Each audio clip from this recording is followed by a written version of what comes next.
لوگوں سے عزتیں تلاش کرتے ہو تو وہ کیا تمہیں عزت دیں گے؟ وہ تو کل اچھا کہتے ہیں پرسوں برا کہنے لگ جاتے ہیں۔ لوگوں کے سامنے گڈ بک میں آنا چاہو گے تو وہ تو سویرے تمہارے بارے میں کچھ کہیں گے، شام کچھ اور کہیں گے۔ اپنی روحانی زندگی آباد کریں، اپنے مصلے کو وقت دیں، اور دنیا سے چھپ کر اس موبائل کو بند کر کے اور اپنے آپ سے بھی چھپ کے اور تنہا ہو کے چھپا کے سارا کچھ اپنے آنسو اپنے رب کی بارگاہ میں پیش کریں، اس کے حضور حاضری دیں۔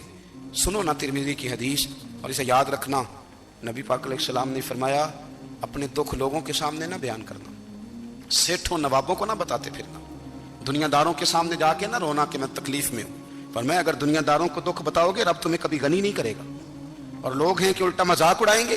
آپ کی جس سے بڑی پکی یاری ہے نا، پکی، وہ تب تک پکی ہے جب تک آپ نے 50,000 مانگا نہیں، اور جس وقت آپ نے کہہ دیا کہ میں مجبور ہوں میری مدد کر، تو پھر ختم ہو گئی دوستی۔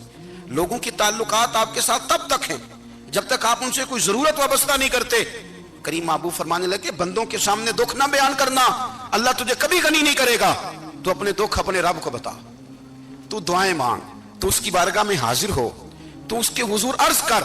فرمایا اپنے دکھ اپنے رب کو بتا، وہ جلدی کرے یا دیر سے کرے تجھے ساری دنیا سے بے نیاز کر دے گا، تجھے کسی کا محتاج نہیں رہنے دے گا۔ اپنے مصلے کو، اپنی دعاؤں، ایک بزرگ فرماتے ہیں میں نے دعا مانگنے کا طریقہ اپنی بیوی سے سیکھا۔ دعا مانگنے کا طریقہ اپنی، سیکھنے والے تو اپنے بچوں سے بھی سیکھ لیتے ہیں، سیکھنے والے تو ہر ایک سے سیکھتے ہیں۔ وہ کہتے ہیں میں نے دعا مانگنے کا سلیقہ اپنی بیوی سے سیکھا ہے۔ حضرت وہ کس طرح؟ فرمانے لگے میری بیوی نے نا مجھے کوئی کام بتایا، کچھ پیسوں کی ضرورت کے لیے کہا، تو میں نے اسے کہا کہ بھئی ابھی میرے پاس نہیں ہے، کچھ دنوں میں آتے ہیں تو میں دے دوں گا۔ عورتوں کی عادت ہوتی ہے وہ بار بار یاد کراتی ہیں، 2-4 دنوں کے بعد پھر اس نے کہا حضرت وہ میں نے کہا تھا کچھ پیسے، میں نے اسے کہا کہ ابھی میرے پاس نہیں ہے، کچھ دنوں میں ملتے ہیں تو میں تمہیں دے دوں گا۔ اس نے کچھ دنوں کے بعد پھر کہا حضور وہ میں نے کچھ پیسے کہے تھے۔ فرماتے میں نے ڈانٹ دیا، میں نے کہا کہ کیا تو روز مجھے شرمندہ کرتی ہے، کہا نا میرے پاس نہیں ہے، ہوں گے تو دے دوں گا، تو روز یاد کراتی ہے۔ فرماتے ہیں اس نے پہلے تو میری ڈانٹ کو سہا، پھر میرے سخت جملوں نے اس کی آنکھوں میں آنسو پیدا کر دیے، پھر اس نے اپنے آنچل میں اپنے اس دکھ کو سمیٹا، اور پھر اس نے ایک جملہ کہا تو میں رو پڑا، اور مجھے اپنے رب سے مانگنے کا طریقہ آ گیا۔ مجھے کہنے لگی حضرت جی آپ نے ڈانٹ دیا میں نے سہ لیا، پر آپ ہی میرے شوہر ہیں، بتائیں نا آپ سے نہ کہوں تو میں کس سے جا کے کہوں۔ فرماتے ہیں میں رو پڑا، اور میں کھل کے رویا، اور میں تڑپ کے رویا، اور پھر میری سسکیاں بند گئیں۔ تو مجھے کہنے لگی آپ کو کیا ہوا؟ میں نے کہا مجھے بھی دعا مانگنی آ گئی ہے، جب میں اسے کہوں گا نا اللہ تو ہی میرا رب ہے، میں تجھ سے نہ کہوں تو میں کس سے جا کے کہوں؟ میں کیوں کسی بندے سے سوال کروں؟ میں کیوں کسی دنیا دار سے کہوں؟ میں تیرے بندوں کا، نیک بندوں کا وسیلہ لے کے، تیرے محبوب کی غلامی لے کے تیری بارگاہ میں آئیں، تجھ سے نہ مانگوں تو کس سے مانگوں؟ سمجھ آ گئی ہے جب میں اس رنگ میں مانگوں گا تو پھر رب میرے اوپر بڑا ہی فضل فرمائے گا، وہ میرے اوپر بڑی رحمت کرے گا، وہ میرے لیے آسانیاں کرے گا۔ عزیز دوستو ہم اس طرح کرنے لگ گئے ہیں کہ ہم نے نا اپنے تعلقات پر اعتماد کرنا شروع کر دیا ہے۔ میرے تعلقات بہت ہیں، ہم نے اپنی دولت پر اعتماد کرنا شروع کر دیا ہے، میرے پاس دولت بہت ہے، ہم نے اپنے علم پر، اپنی شہرت پر اعتماد کرنا شروع کر دیا ہے کہ میرے پاس فلاں چیز بہت ہے۔ یاد رکھنا جب بے نیاز اپنی صفت بے نیازی دکھاتا ہے تو بڑی بڑی دولتوں والے مجبور نظر آتے ہیں۔ بھائیو جب انسان کا رشتہ اپنے مالک کے ساتھ ہوتا ہے پھر تو غم بھی کچھ نہیں کہتے، پریشانیاں بھی کچھ نہیں کہتی، پھر تو زندگی صبر والی، پھر تو زندگی توکل والی، پھر تو زندگی بھروسے والی، پھر انسان اپنے آپ کو رسوا نہیں کرتا، دنیا داروں سے امیدیں اس کی ختم ہو جاتی، امیدیں اللہ رسول سے لگا لیتا ہے، مضبوط ہو جاتا ہے، مضبوط، طاقتور ہو جاتا ہے، خوددار ہو جاتا ہے، باوقار باعزت ہو جاتا ہے۔ حضرت بہلول دانا رحمۃ اللہ علیہ بیٹھے تھے تو ہارون رشید حج کر کے آ رہا تھا، تو رستے میں حضرت شیخ سے ملاقات ہو گئی، تو السلام علیکم کے بعد کہنے لگا حضور کوئی حکم ہو تو بتائیے گا۔ تو حضرت بہلول دانا فرمانے لگے تیرا رب کون ہے؟ اس نے کہا اللہ۔ تو فرمایا میرا کون ہے؟ کہا اللہ۔ فرمانے لگے تو بڑا ہی بیوقوف ہے، کیا تو یہ سمجھتا ہے کہ رب ہارون رشید کو تو دے گا اور بہلول دانا کو بھول جائے گا؟ تیرا بھی وہی رب ہے، میرا بھی وہی رب ہے، اس نے اگر تجھے دے کے آزمایا ہے تو ہو سکتا ہے مجھے نہ دے کے آزما رہا ہو، جب اس کی حکمت کے تقاضے ہوں گے تو عطا کرے گا اور دے گا، تو جا اپنا کام کر۔ بھائی اپنی روحانی زندگی، اپنی عبادات، اپنے وظائف، اپنے روزمرہ کے معاملات، اپنی دعائیں، اپنا استغفار، دیکھو کوئی مشکل کام تو نہیں، 2 رکوع ہیں سورہ واقعہ کی اگر رات کو پڑھ لی جائے تو۔ میں کس طرح یہ بات بیان کروں کہ تعویذ بانٹنا آسان ہے اور وظیفہ بتانا مشکل ہے؟ سارا دن تویز بانٹیں تو لوگ لینے کو تیار ہیں، اور اگر آپ وظیفہ بتائیں تو کہتے ہیں تو مشکل کام ہے۔ او خدا کے بندے، اگر آپ کا تعلق قرآن پاک کے ساتھ مضبوط ہو، قرآن پاک کے ساتھ اگر آپ کا رشتہ ہو، لوگ سفارشیں ڈھونڈتے ہیں نا دنیا میں، کوئی تعلق مل جائے تو میرا کام ہو جائے، دنیا میں اتنا مشکل معاملہ ہے، آخرت میں مجھے بتائیے گا کتنا مشکل معاملہ ہوگا۔ میرے نبی پاک صلی اللہ تعالی علیہ وسلم نے فرمایا جو لوگ سورہ ملک پڑھا کرتے تھے نا، سورہ ملک، یہ سورت ملک قیامت میں ان کی سفارش کرے گی، اور اس طرح کرے گی کہ کہے گی اے اللہ یہاں اس بندے کو جنت میں داخل کر دے یا مجھے قرآن پاک سے علیحدہ کر دے، تو رب فرمائے گا جا اس کا دامن تھام کے اسے جنت تک پہنچایا۔ آپ بات کو سمجھیں، جب آپ کے تعلقات اپنے معاملات کے ساتھ مضبوط ہوں گے، یہ نبی کریم نے وعدہ کیا ہے کہ تو سورت واقعہ پڑھ تیرے گھر میں فاقہ نہیں آئے۔ حضرت عبداللہ ابن مسعود رضی اللہ تعالیٰ عنہ بیمار تھے تو حضرت عثمان غنی رضی اللہ تعالیٰ عنہ تیمارداری کے لیے تشریف لے گئے اور جا کر کے کہا کہ آپ بڑے بیمار ہیں، آپ کی بیٹیاں زیادہ ہیں، میں چاہتا ہوں کہ خزانے میں سے کچھ مدد کروں۔ تو سیدنا عبداللہ ابن مسعود رضی اللہ تعالیٰ عنہ اٹھ کے بیٹھ گئے اور کہنے لگے امیر المومنین، اللہ آپ کو میری طرف سے، میری بیٹیوں کی طرف سے بہتر صلہ دے، میری بیٹیوں کو کسی خزانے کی ضرورت نہیں، میں نے انہیں خزانہ دے دیا ہے۔ کہا جناب آپ نے کون سا خزانہ دیا ہے، میں آپ کے مالی معاملات کو جانتا ہوں۔ تو فرمانے لگے امیر المومنین، میرے نبی کریم نے فرمایا ہے جو سورت واقعہ پڑھے اسے کبھی فاقہ نہیں آتا، میں نے بیٹیوں کو یاد کرا دی ہے، یہ خزانہ میں نے انہیں دے دیا ہے۔ وہ سارے والدین سنیں جو بیٹیوں کے لیے پریشان رہتے ہیں، حضرت عبداللہ ابن مسعود نصیحت کر رہے ہیں، فرمانے لگے میں نے سورت واقعہ یاد بھی کرا دی ہے، پڑھنے کی عادت بھی ڈال دی ہے۔ حضور نے فرمایا ہے جو سورت واقعہ پڑھے اس سے فاقہ نہیں آتا۔ کہنے لگے چاند تو اپنی جگہ چھوڑ سکتا ہے، سورج گر سکتا ہے، تارے ٹوٹ سکتے ہیں، پر مدینے والے رسول کی بات غلط نہیں ہو سکتی۔ حضور نے فرمایا فاقہ نہیں آئے گا تو انشاءاللہ کبھی بھی نہیں آئے گا۔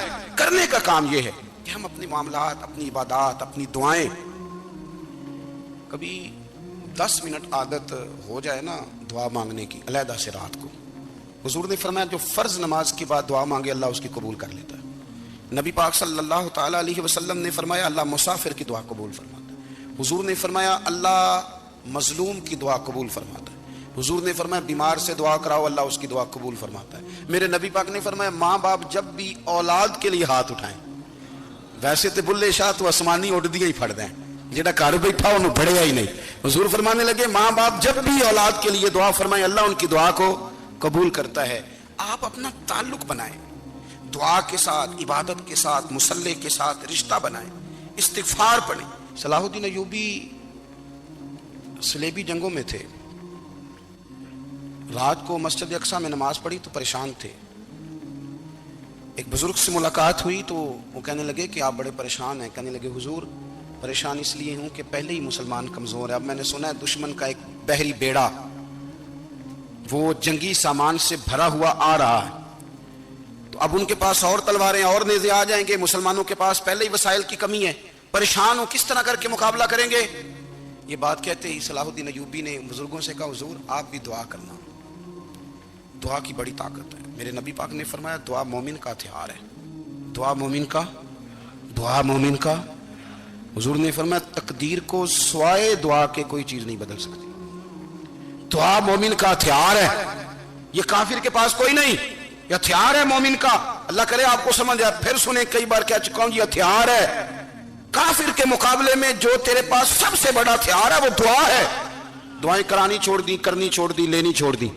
حضرت سیدنا انس بن مالک رضی اللہ تعالیٰ عنہ فرمایا کرتے تھے میں نے وہ رنگ دیکھا ہے جب حضور دعا مانگتے تھے اور حضور کی مقدس آنکھوں میں آنسو بھی ساتھ ہی بہا کرتے تھے، میں نے وہ انداز دیکھا ہے۔ تو صلاح الدین ایوبی بزرگ سے کہنے لگے آپ بھی دعا کیجیے، اور خود رونے لگے اور سر سجدے میں رکھ کے رونے لگے، اور عشاء سے لے کر فجر تک روئے، خوب روئے۔ صبح وہ بزرگ آئے تو صلاح الدین ایوبی کا خوبصورت اور ہنستا ہوا چہرہ دیکھا، کہنے لگے آپ بڑے خوش ہیں، رات تو میں نے بڑے روتے ہوئے دیکھا تھا۔ تو کہنے لگے حضور وہ جو بحری بیڑا آ رہا تھا نا وہ پانی میں ڈوب گیا ہے، اب وہ نہیں آ رہا، ابھی خبر آئی ہے تو میں بڑا خوش ہوں۔ بزرگ کہنے لگے اٹھ سینے سے لگ، اور سن ایک بات، وہ بحری بیڑا پانی میں نہیں ڈوبا، وہ تیرے آنسوؤں میں ڈوب گیا ہے، وہ جو تو رات رویا ہے نا رب کریم کی بارگاہ میں تو وہ ڈوب گیا ہے۔ حضرت عائشہ صدیقہ رضی اللہ تعالیٰ عنہ فرماتی ہیں ایک عورت تھی اور اسے نبی پاک صلی اللہ تعالیٰ علیہ وسلم نے نا وہ کلمہ پڑھ کے مسلمان ہوئی، مدینہ طیبہ آ گئی تو حضور نے مسجد نبوی شریف میں اس کے لیے مکان، ایک سادہ سا کمرہ ساتھ مسجد کے بنوا دیا، وہیں رہنے لگی۔ اکثر وہ سیدہ طیبہ کے پاس آتی تو حضرت عائشہ صدیقہ رضی اللہ تعالیٰ عنہ فرماتی ہیں وہ بڑی باتیں سناتی اور آخر میں کہتی وہ ہار والا دن بھی بڑا عجیب دن تھا، اور میرے رب کی قدرتوں کا دن تھا، وہ بھی بڑا عجیب دن تھا۔ سیدہ عائشہ صدیقہ رضی اللہ تعالیٰ عنہ ایک دن فرمانے لگی کہ تو ہار والے دن کا بڑا ذکر کرتی ہے، وہ کیا دن تھا؟ تو خاتون کہنے لگی اماں جی وہ دن تھا جب میرے رب پر بھروسہ اور مضبوط ہو گیا، جس دن میرا اپنے رب پر توکل اور بڑھا، میرے ایمان میں یقین میں اور پختگی آئی۔ کہنے لگی میں ایک گھر کی کنیز تھی، نوکرانی تھی، اس گھر میں ایک بچی تھی جس کے پاس سونے چاندی ہیرے جواہرات کا ہار تھا۔ اس زمانے میں نا چمڑے کے اوپر لوگ ہیرے جواہرات لگاتے تھے، کئی دفعہ سرخ رنگ کے چمڑے پہ لگائے جاتے تھے، وہ بچی پہنتی تھی، تو کہتی ہیں وہ بچی کے اس نے اتار کے رکھا یا اس سے گرا وہ ہار، تو چیل اسے اٹھا کے لے گئی گوشت سمجھ کے، اور میرے سامنے اٹھا کے لے گئی۔ گھر والوں نے مجھ سے پوچھا، یہ بخاری میں موجود ہے، گھر والوں نے پوچھا مجھ سے کہ وہ ہار کہاں ہے، تو میں نے کہا چیل اٹھا کے لے گئی۔ گھر میں کچھ چوری ہو جائے تو سب سے پہلا الزام کس پہ لگتا ہے؟ ملازمین پہ۔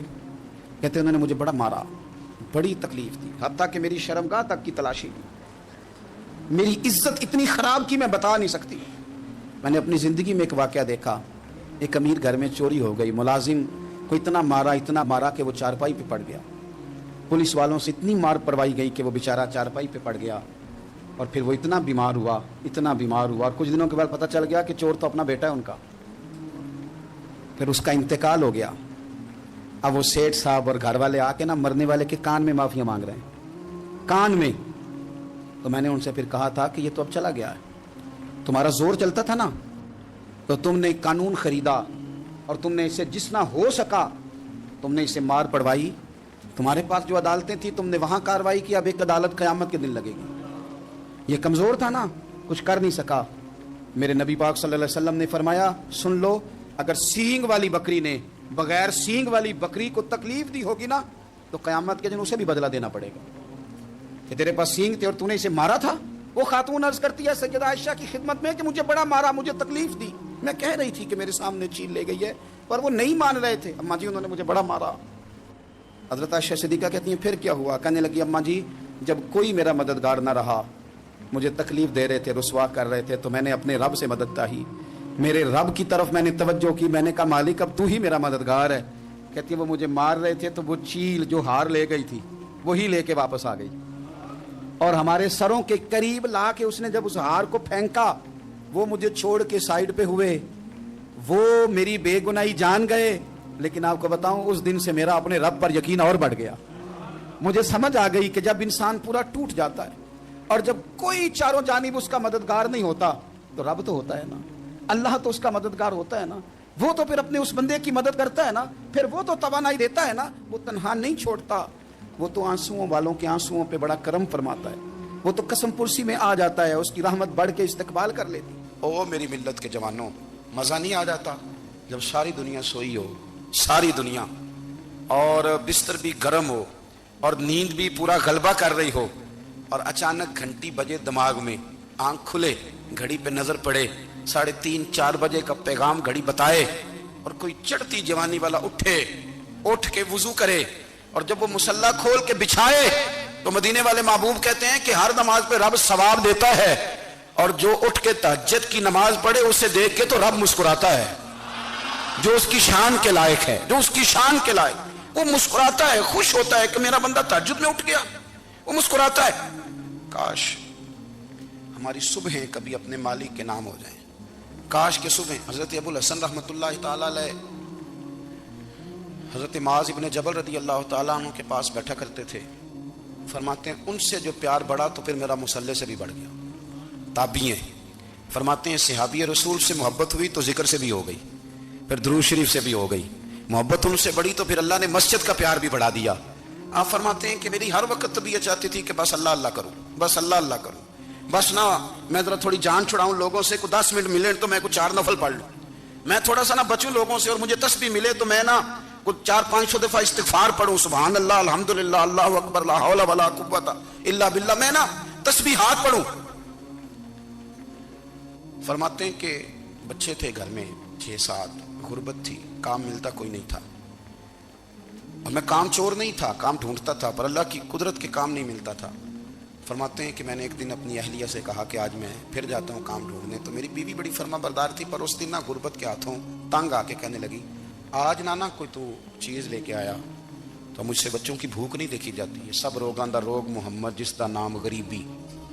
کنڈ بلا کے لنگ جاندے نہیں دوست یار قریبی. آج میں کچھ لے کے آیا تو میں بچے لے کے میکے چلی جاؤں گی. شیخ فرماتے ہیں کہ میں بڑا پریشان گھر سے نکلا پر میں نے صبح سے لے کے زور تک کام ڈھونڈا, کام ملا کوئی نہیں. تو میرے دل میں خیال آیا چلو کام نہیں ملتا تو اللہ اللہ تو کرے نا, چلو بندوں کی مزدوری نہیں ملتی تو رب کریم کی عبادت ہی کرتے ہیں. فرماتے ہیں کہ میں نے نا فرات کے پانی سے وضو کیا نہر کے. شدید دھوپ تھی, ساتھ ریت تھی اور ریت تپ رہی تھی. میں نے اپنا رومال وہیں مصلی کے طور پر بچھا لیا اور فرماتے ہیں کہ زور سے لے کر عصر تک نماز پڑھی. دھوپ بھی پورے زور پہ پر میرے سجدے کا ذوق بھی پورے زور پہ. فرماتے ہیں سورج بھی چمک رہا ہے اور رب کی عبادت کا ذوق بھی پورے زور پہ. میں سجدہ کروں تو پھر میرا اٹھانے کو جی نہ چاہے. میرے استاد لکھا کرتے تھے, یہ ان کا شعر ہے, وہ کہا کرتے تھے مجھے سوز دے, مجھے ساز دے اور مجھے نیم شب کا نیاز دے. دم سجدہ خود کو میں توڑ دوں, مجھے ایسا ذوق نماز دے. اور میں تیری بہار کا پھول ہوں, میں کھلا بھی ہوں تو تیرے لیے, مجھے میری شاخ سے توڑ لے, مجھے اپنی زلف کا ناز دے. بھائی فرماتے ہیں کہ عصر تک میں نے نفل پڑھے, دل ڈھلنے لگا, عصر کی نماز پڑھی اور میں وہاں سے چلا. اب میں جب نکلنے لگا تو دل میں خیال آیا کہ چھوٹی چھوٹی دیواریں ہیں گھر کی, بغیر کچھ لیے جاؤں گا تو بیوی دور سے دیکھے گی تو شور کرے گی کہ پھر خالی ہاتھ آ گیا ہے. کہتے میں نے اپنے اسی رومال میں جس پہ میں نے نماز پڑھی تھی نا, رومال میں کیا کہتے پنجابی جو صافہ کہتے ہیں, اسی میں نا میں نے کچھ ریت بھر لی کہ وہ دور سے دیکھے گی تو سمجھے گی کچھ لے کے آیا ہے. چلو جا کے اسے بتا دوں گا کہ آج پھر مزدوری نہیں ملی. کہتے ہیں وہ ریت لے کر جب میں گھر میں گیا تو پہلے بیوی دروازے پہ کھڑی ہوتی تھی, پوچھتی تھی خالی ہاتھ آ گئے ہو؟ آج میں نے دیکھا تو ہے ہی کوئی نہیں. فرماتے ہیں میں اندر داخل ہوا, سلام لیے, کونے میں نے وہ رومال رکھ دیا اور میں نے آواز دی کہ بھلی مانس کہاں ہو؟ تو وہ کہنے لگی آپ منہ ہاتھ دھو لیں, میں روٹی لے کے آئی. میں نے کہا روٹی کہاں سے آ گئی؟ یہاں تو کئی دنوں کے فاقے, تو کئی دنوں کی غربت ہے, یہاں تو اس گھر میں تو فقیری ہے. فرماتے ہیں کہ وہ روٹی لے کے آئی اور اس وقت کی جو موجودہ نعمتیں تھیں, سمجھ لیں سلاد, اچار, ہر چیز ساتھ لائی. میں نے کہا کہ بچے کہاں گئے؟ کہنے لگی وہ کھانا کھا کے کھیلنے گئے, آپ کھانا کھا لیں آ جاتے. کھانا اس نے چن دیا. میں نے حیرت انگیز لہجے میں ساری نعمتیں اپنے دسترخوان پہ دیکھ کر کے بیوی سے پوچھا یہ کہاں سے آیا کھانا؟ بچوں کو تو نے کہاں سے کھانا کھلایا؟ یہ سارا کچھ کیسا ہے؟ کہنے لگی پتہ نہیں آج آپ کس کریم کی مزدوری کرنے چلے گئے تھے, پتہ نہیں کس کریم کی. میرے گھر میں تو اتنی نعمتیں آئی ہیں کہ مجھ سے سنبھالی نہیں جا رہی. اتنا اناج ہے, اتنا گندم ہے, کس کریم کے دروازے آج چلے گئے تھے؟ یہ کہتے کہتے وہ اٹھی اور اٹھ کر کے کہنے لگی پہلے بڑا کچھ آیا تھا, اب کیا لے آئے ہو؟ اور جا کر کے نا اس نے وہ